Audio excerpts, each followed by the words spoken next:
محەممەد حەلبوسی ئەو سەرکردە سونەیی بووە ئامڕازێکی دیکەی دەستشیعەکانی ئێران و هەرزوو چاکەی کوردی لەبیر چۆوە کاتێک کە پێشمەرگە خۆی و سەدان هەزار عەرەبی سوننی لە دەستی تیرۆریستانی داعش ڕزگار کرد. محەممەد حەلبوسی سەرۆکی ڕەوتی تەقەدوم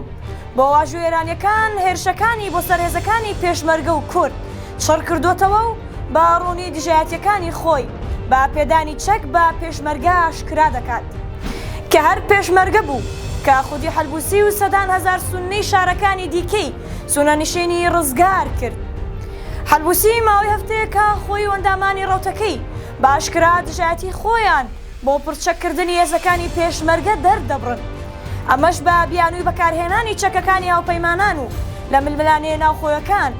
و حەلبوسی هێزەکانی پێشمەرگە بە خۆجێیی ناو دەبات و ئامانج لەم قسانەشی بابەتێکی دیکەیە. بەپێی چەندین سەرچاوە محەممەد حەلبوسی دوای ئەوەی بە هۆی گەندەڵی لە پۆستی سەرۆکی پەرلەمانی عێراق دوور خرایەوە، ئێستا دەیەوێت بەم قسانە سەرنجی شیعەکانی ئێران بۆ خۆی ڕابکێشێت تاوەکو جارێکی تر بکرێتەوە بە سەرۆکی پەرلەمانی عێراق. قسەکانی حەلبوسی نیگەرانی دروست کردووە و سیاسەکانی هەرێمی کوردستان دەڵێن حەلبوسی خۆشی دەزانێت تەمەنی سیاسی ئەو کۆتایی هاتووە و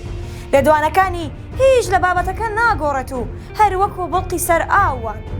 چونکە بڕیاری پێدانی چەکی قورس بە پێشمەرگە لەلایەن هێزەکانی هاوپەیمانان و ئەمریکاوە دەرچووە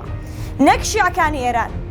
بۆیە ئەوان خۆیان ئەم پرسە یەکلایی دەکەنەوە. ئەم چەکانەش کە دەدرێت بە پێشمەرگە بۆ پاراستنی خاکی هەرێمی کوردستان و عێراقە کە ئامانجلەی ڕووبەڕووبوونەوەی گروپە چەکداری و میلیشیا سەربازیەکانە کە خۆیان دروستی دەکەن.